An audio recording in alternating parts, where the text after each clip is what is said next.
Oh yeah, we're gonna have to cut so much garbage out of this. Cool. All right, guys. So, episode 1 of the unnamed podcast. We'll figure out something. So, a little bit about ourselves. My name's Austin. I've been in business for coming up on 4 years. Newest member to the Damon Realty Group, and a avid user of AI. So, yeah, newest member, but crushing so far. So appreciate it. Makes it easy. Yeah, my name's Steve. I've been licensed for 13 years now, with the Damon Group for coming up on 4 years now. So, yeah, it's been a journey, but yeah, I'd say I was opposed to AI in the beginning, and then, it became too much of a useful tool to deny using it every single day. So the gray hair is coming, eh? The gray hairs are there. If I didn't keep the hair so short, you'd actually be able to see them. So essentially, with this whole new movement, I'm sure everybody's heard kind of the saying there's going to be realtors who use AI and realtors who don't. I mean, I agree with that to a point, but to use these very simply, they can take hours and hours off of your kind of tedious back-end tasks. Of course, it's always front-facing with us and what we do, and you always got to be present and there to correct or look over some of the stuff that these things do. But no, essentially today we're just going to be going over the big three, what they do and how we use them. Yeah, these are great tools as long as you understand that they're just tools, and knowing how to use them is more important than anything. I think starting out with you can't use these things as a simple search engine. If you're going to be looking into typing in how to make chili, you may as well just stick with Google at that point. Yeah. Prompting is a huge part of these things, which we'll get into in a later episode on how to prompt, and actually the more information you put in, the better information you get out. But so if you want to kind of touch base on the AI systems, the LLMs that we're getting into today? Or? Yeah, so today we're going to get into the big three: ChatGPT, Claude, and Gemini. These are the ones that you'll hear about in the news. These are the ones that you'll read about. These are the ones that everyone else is basing their back ends off of. They're all great in their own respect, but some are better than others, and some are just an easy go-to tool for just the basics and nothing more. So speaking about basic, not going to point any fingers here, but yeah, if you're starting out in AI, this is something like any other thing that you practice, any other thing that you want to get better at. I very recently started using these tools, I'd say a couple months ago, pretty avidly on a daily basis, and now I get to a point where it's one of the first things that I do every single morning, and it sets up my entire day for me. So with ChatGPT is where we recommend everybody kind of start and spend 15 minutes at the end of each day kind of figuring out what you can do. There's a lot of misconception around it where people don't even realize that you can also ask these tools how to use them better, which is ironic in itself. But literally, just if you type a question into ChatGPT, ask it how it can do better. Give it some feedback. Yeah. Do you like this response? Do you like that response? Like they're easier to use. It's a lot easier than people think, but it's scary in the beginning. Yeah, the one thing that they know better than anything is how they operate. So just asking it, what are your limitations? What can I ask you? What can you actually do? Now, please test everything and please test with something that you know for a fact so that you can verify it, because I'm sure you've seen that video of the guy asking ChatGPT to set a timer for itself. Oh yeah. saying immediately that he just came back, and then just tells him that he ran a mile in like 7 minutes after he said I'm back 2 seconds later. Yeah, so this guy, he sets up his phone and he goes ChatGPT, time me, I'm running a mile. And so he takes one step to the left and goes, okay, I'm done. And Chat comes back and told him he ran a 7-minute mile. Yeah. Because that was the quickest source of information. Clearly, Chat knew that it didn't run a mile in a second. Yeah. So the average distance just for a mile, it pulled that. That was the information that it pulled. Yeah, it just pulled some time that it thought fit the context of what he was asking, which is ultimately what they do, right? They're predictive models. They pull based on what the most common answers that they find are. Exactly. Which makes them great for something that, if you're researching a topic that a lot of people use, or that a lot of people know a lot about, and there's a lot of information on the internet about it. Exactly, yeah. They're pretty useful.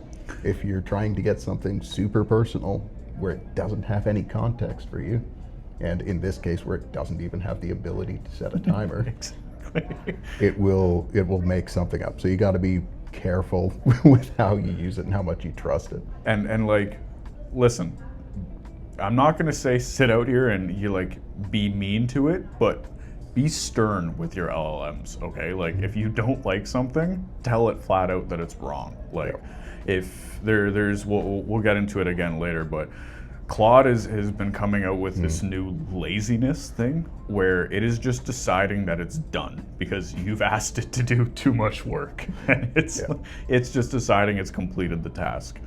But so I started using Chat for basic things. I think every realtor starts out with, and that is responding to emails. Yeah, it's great at drafting emails. It's the same as most because, professional emails, they all look the same, they all sound the same.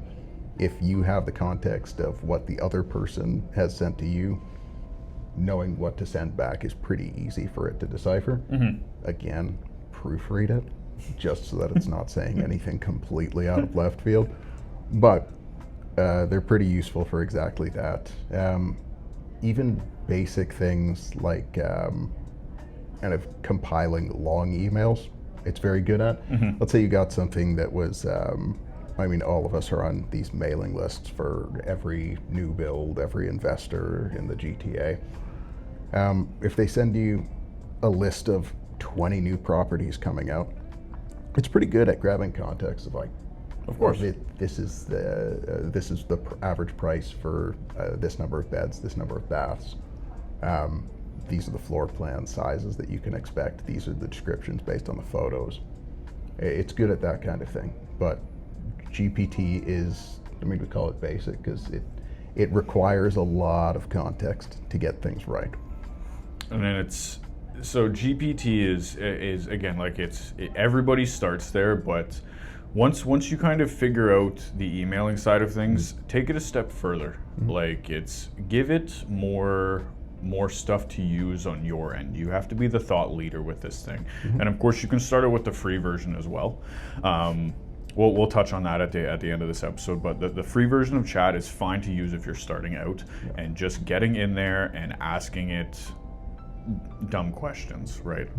Something to do with your life, right? Something to do with work, especially. Of course, we're going to be work oriented here, but get in there and just start asking it. Play around with it for 15 minutes a night. Like it took me, I was so unfamiliar to these things, like I said, 2-3 months ago, and now this has become a part of my everyday work that I use these things. So Chat is definitely getting better.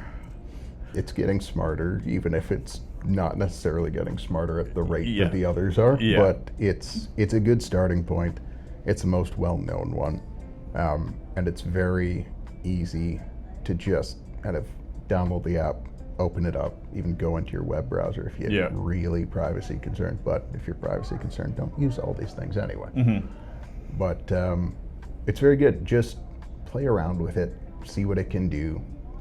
Try something that you know the answer to, and And see what it does. Yes, See what it very does. good point. Yes, very good point. That way, at least you have the context for how well it can handle a certain task. But basics like email responses, email analysis, very quick and easy stuff like that that might save you 2 to 5 minutes each time. Exactly. But over the course of a week, It adds up. It adds up eats for up sure. a lot of time. And that's what the goal is of these things is not to. Everybody's so concerned about, oh, is this going to take over our jobs? Is this They're not going smart. They're not to smart enough. it's not going to happen. It's basically not going to happen. But if you get to the point that, like, me and Steve have a discussion, we meet up once a week for the team meeting, and a little portion of our conversation is what I've learned in the past week that I can teach him, what he's learned in the past week that he can teach me. Like, we very recently came across this new AI kind of PowerPoint system that is essentially a plug and play for any type of listing presentations. It's wicked. Now, everybody has those listing presentations, you know, you do on Canva or this, you get the selector, you print it out, and it looks like something you did on KidPix in 40 seconds, right? It is what it KidPix is. is a throwback. It is what it is at that point, but you can use it to get to that point. So start with chat. Once you kind of get into prompting a bit more, and also that, ask ChatGPT how to prompt. Yeah. Say, make me a prompt. I want to do this. I want this to be the end result. Write me a prompt for it. Yeah. Now, copy and paste that, delete the chat. Deleting the chat is important because the information from all chats puts into other chats. So, like, if you have something in this chat that you wrote down and you start a new chat, it will use that as reference. So delete the chat, enter the prompt again, and see if it actually gets you where you want. Now, if it comes down to it where you're not at step 10, but you're at step 8 or step 7, change it a little bit.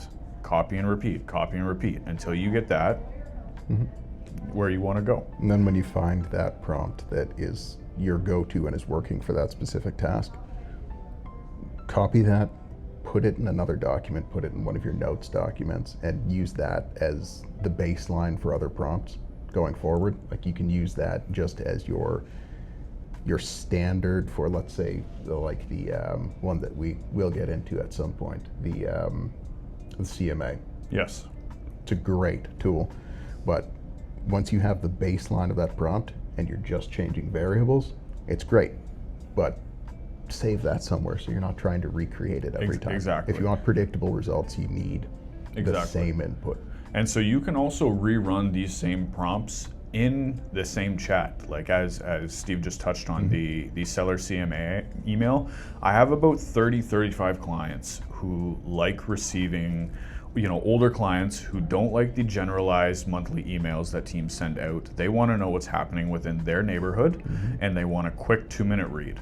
Now, 35 different CMAs on Matrix every Thursday is going to take you 3 hours, right? And it's not even difficult. No. It's just loading times, loading up, saving, sending the emails, renaming files. As soon as you say you want to export it to a PDF, you're going to see that little wheel spin. No matter how good your computer is, that system takes 2 minutes to produce something. And then there you go. Now you're doing that. Now you're spending 2-3 hours of your day simply just doing a task just because, and these are people that you're sending this type of email out to are long-term nurtures. These aren't even active clients. Yep. So technically, yes, it is a money-making activity, but right now it's not getting you anywhere. It's a money-making activity that can be delegated in a way where at least you're not the one wasting hours every week doing this one thing that can be delegated, that can be done well. Exactly. Now I take this prompt that I've written,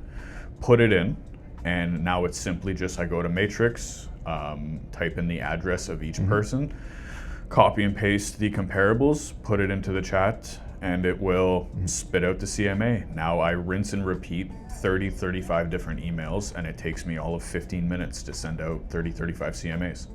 Something hours, again, has now been brought down to bare minimum. Oh yeah. Again, the longest part of that task is actually reading and verifying all the information. Right. You want to make sure they're not hallucinating numbers. Yes. But it still saves hours and hours of work. And it formats it in a way that's easily digestible for the customer. Of course, which also is something that you can also add into the prompt as well. Say you want it written like this. Say you want it in a friendly tone. Say I want a shorter version of this, right? Say you want it data heavy for the very A-type clients. Exactly. Say you want it very concise for the people who have no time. Exactly, right? Like ultimately the goal of this podcast is for us to teach you how to use these things better and more efficiently, so you're not spending hours on end doing back-end stuff. Like, of course, like, yes, always be the thought leader, and verify these things. But it shaves time off your day, right? And especially we need to focus on, especially with this market right now, showings, and booking showings and taking phone calls, right? Appointments. That's all you need to focus on right now. Now, these things are also amazing for, the long-term nurtures. I would almost tone these down a little bit if you get your hot stage clients, as you will. Focus on them yourself. Don't be sending them long emails with M dashes. Oh, and disclaimer, everybody knows what M dashes are. It's the 2 dashes that your AI throws into every single sentence. Remove those if you want people to think it's an actual email, because people are catching on with the M dashes, that's for sure. You can also tell it not to use specific phrases, certain types of phrasing, where GPT especially likes the such as, this is like this, because it's very, all the emails sound the same, so you can specifically ask it not to use certain phrases, just so it doesn't end up sounding like everyone else.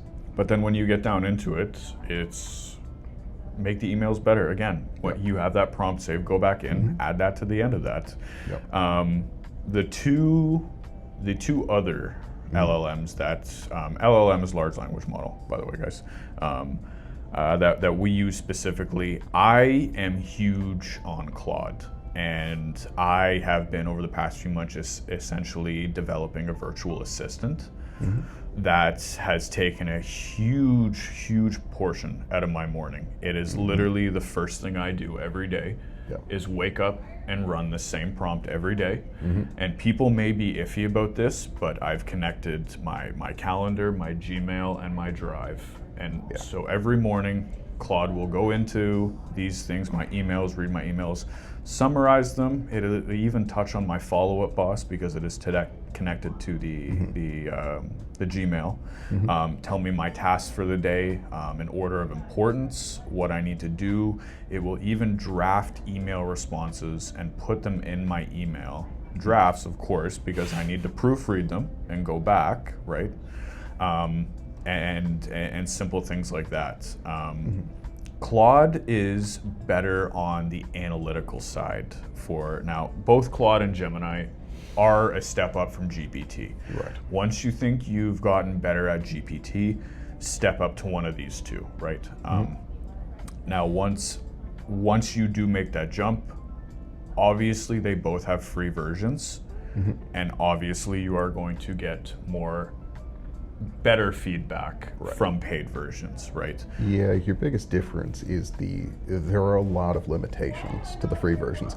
Now, if you're curious, try the free version. Of course. See if you like it, see if it can handle the basic contextual tasks that you're asking it to do.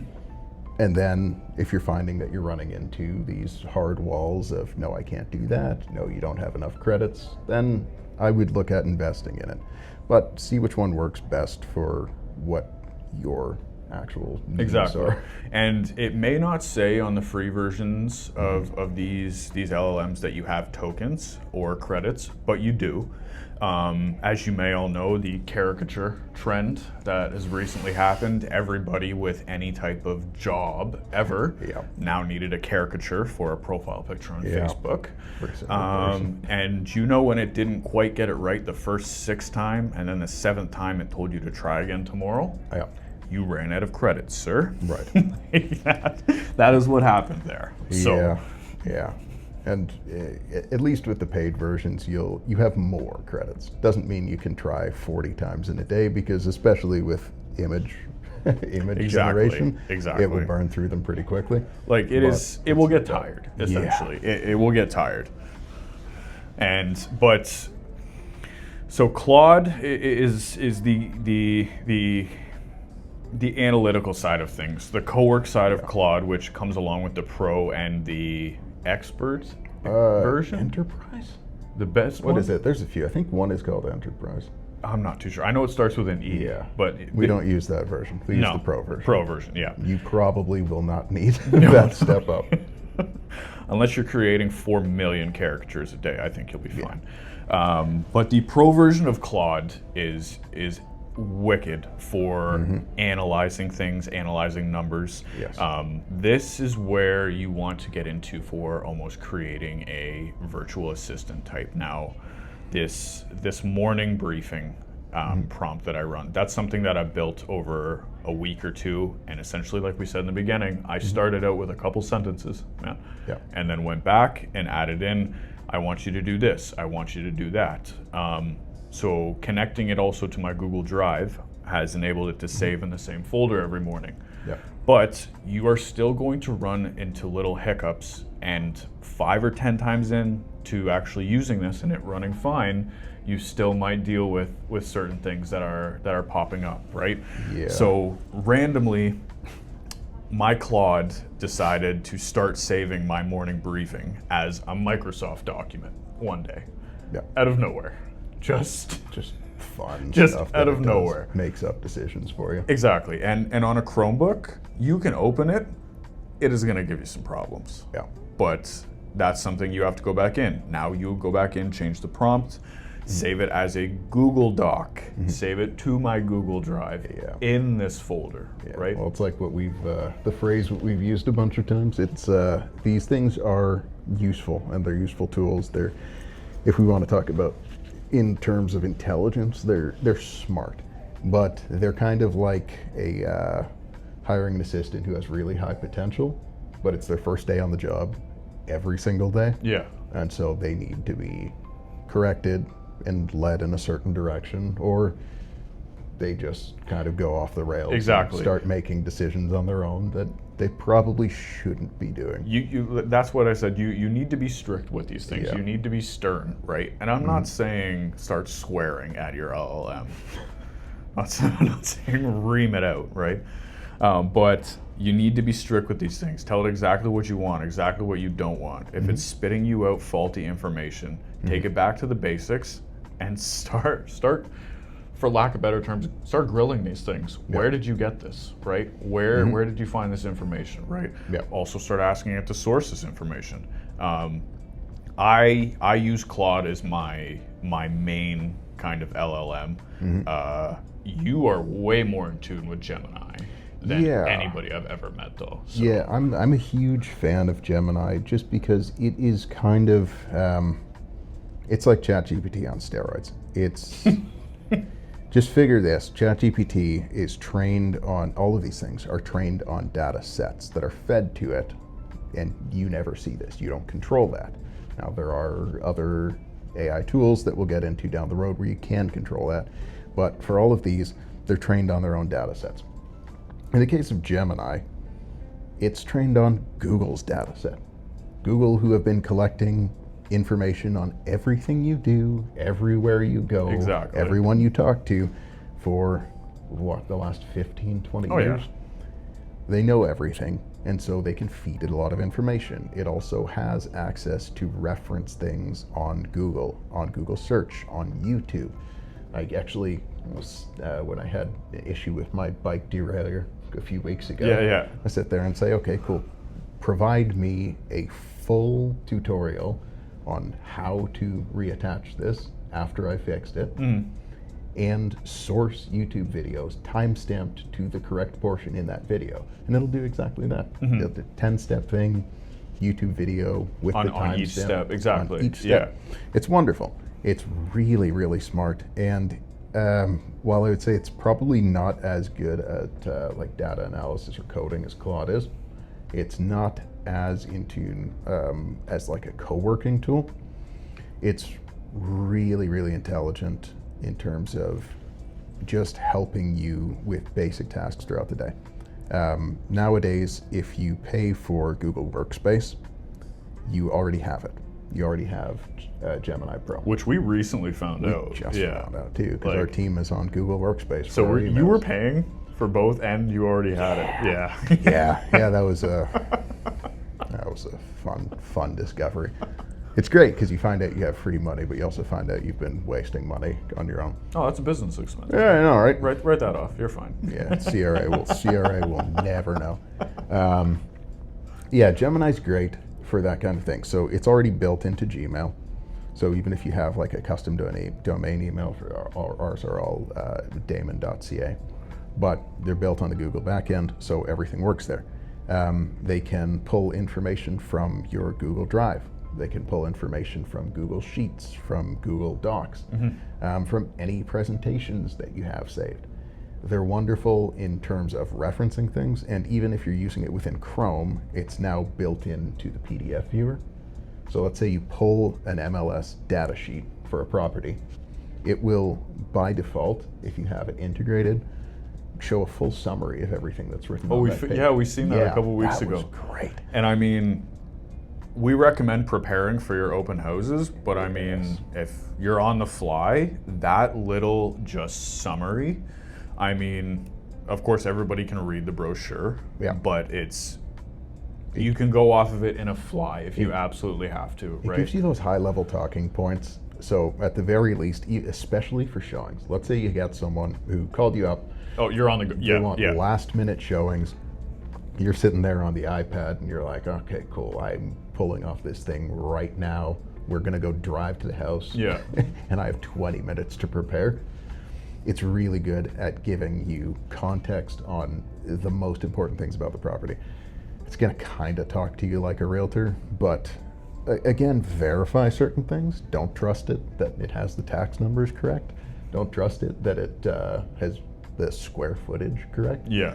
But in terms of beds, baths, basic descriptors, price, you can get a lot out of it really, really quickly. And it's especially like on the fly like that. It's you print the MLS sheets at the office. There's 4 or 5 major things that you highlight. The broker remarks, square footage, bedrooms. All that is price, tax, dollars. Exactly. Yeah. It's essentially just that, but it pulls it up right on the fly, right? Yep. Everybody and a lot of people, I think Gemini is becoming so big right now, especially because people are using it now without even knowing it. When you type in a Google search nowadays, I'd say over 60% of the time you get that Gemini bot that's coming up. Yep. That's a no-click search. Those answers that just pop up, that is AI that is giving you that answer. Yep. But people just continue to Google search in that chat, and they don't even realize that they're using it, right? Yeah. Gemini is basically a search wrapper on steroids that can read things contextually. So what I mean by that is because it has access directly through Google and is powered by Google Search, it has maybe the largest training data set of any LLM. And because of that, it can do kind of incredible things that, just seem kind of magical in that it can pull a huge amount of information, make it very concise and easy to digest. So when you're on the fly, it's great. It's the same one that if you're in Google Sheets and you're like, remember when people in Microsoft Excel had to actually know how to build formulas?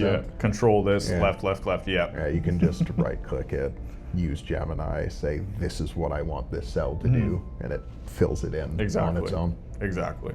And it's with Gemini especially, it's what he was talking about earlier, the YouTube and timestamping. Like, can you just explain a little bit of what that prompt actually looked like? We'll get into prompting in another episode, but just let people know a bit maybe what you actually wrote out. So it was something along the lines of, I took a photo of the where the chain had detached from the derailleur. Yeah. I upload that into ChatGPT or into Gemini, where there's a little plus button on the context window, so you can pick your image. throw the image up there. Yeah. I say, this is my problem, rear derailleur and the chain have come unattached. So you explained what everything was in the photo along with posting it. Yeah, as good as the photo is, I never trust that it's going to have proper context. Yeah. And at the very least, like, I know bikes, but I don't know them well enough to say this is the exact model of derailleur Exactly, I'm dealing yeah. with. So maybe it can pull some more context from the photo. But I'd say this is the problem, and what I need is a tutorial on how to reseat this chain step by step, like I have never done this before, with video tutorials from YouTube time-stamped to the portion of the video relevant to that step. So a couple sentences, a couple extra sentences, Yeah, got you exactly what you wanted. It's one paragraph and one photo. Got me a made-to-order 10-step tutorial on exactly what to do. And probably saved you what, $400 at the bike shop? So Oh, yeah, I mean, my bike shop's pretty good, but they still probably would have dinged me like $200 to fix that. But it's simple, guys. It's simple. All of these combined, like we said, start with chat. We're gonna go into each of these way more into depth in future episodes.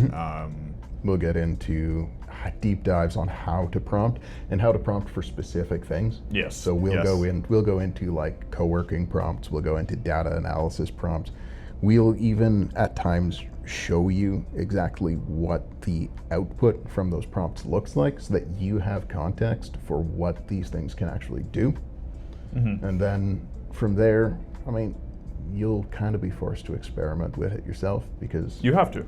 Ultimately, these are context driven, and you're going to be setting the context Exactly. for each one of these. So this will be a continuous thing that we're going to be bringing out to you guys, but we'll get to a point like I'm now using, I have an agentic, like we'll get into that on a whole nother episode, but like I have an agent on Claude that essentially runs the brokerage listings and tells me why I should do certain open houses on certain weekends. Steve can completely stage a vacant property. Honestly, I'd say better than most photos that we get back from the photo people. It's pretty quick, and the biggest thing is, like, I love the photographers, and they do, I would say, a better job with virtual staging. But let's say you're in a time pinch, which sometimes we are. The buyer comes in, they want to buy something, and in a market where if you price aggressively, you get the offers pretty quickly. You say, okay, you know what, we can work with that, but we need a quick turnaround. Turnaround on these things is like 72 plus hours. Yeah, you literally just sold a property in what, less than a week? Yeah, 2 days ago. So. Yeah, it was quick, and like it works. But yeah, you have to just learn how to prompt it, and I'll show you exactly what that prompt was. We'll get into everything. Yeah, but the turnaround is quick, and if you set a lot of guidelines for it and a lot of kind of guardrails for what it can and can't do, it can be done well, and you'll not get sued for doing it. Exactly. But now Steve's bike chain fixing prompt, this big. Staging a property, yes. It is a lot. Now you have to think, this is something, again, you probably sat there, started out with this. Started with ran one. It was a nightmare. Need to fix this. Ran it again. Need to fix this. And that's something that you have to do with all of these LLMs, guys, is just sit and practice. Do it over and over and over again. You will get to a point where you start feeling comfortable with these things. Like a month ago when I actually connected Claude to all my systems, I was kind of sitting there going, should I, right? Yeah, and personally, I would connect it to your professional mail accounts and your professional systems. Yes. Please don't connect it to like your family photo album. No. Don't connect it to your CIBC account and start telling it to run your expenses. Yeah, what was that? The open claw guys who sit there and burn through like $10,000 in credits overnight. Yeah. So we're not going to tell you how to do that because you shouldn't do that. No, but we'll tell you how to avoid doing that, and we'll kind of try to save you guys a lot of time with developing these prompts from scratch. Instead, we'll show you kind of how our prompts work. what it returns, and then from there, if you want the exact prompts word for word, message either one of us. Cool, yeah, and no. we can provide that for you. We'll have them in the notes or something, the things that we use for. Yeah. Basically, guys, this will be coming out every few weeks. Yep. Then again, while you guys are learning this, like me and Steve are still learning this on a daily basis as well. These things change so frequently. They got updates every couple of weeks where there's a new feature, there's a new, the context window is expanded, some new thing that it can do. So that's it. We'll keep you up to date. We'll hopefully save you guys a bunch of time with developing these from scratch and instead show you how to start out. And then from there, you know, adapt it to your own use, and we'll be there to guide you. Cool. And next week, we'll also have a name. So, or not next week, maybe 2 weeks from now, we'll have a name. 2 weeks gives us time to come up with something. All right, cool. But, all right, guys, thank you for listening, and all the best. Yep, we'll see you in a couple weeks. See ya. Oh, fuck, now. We're going to get some good bloopers out of that, man. Oh, it's gonna be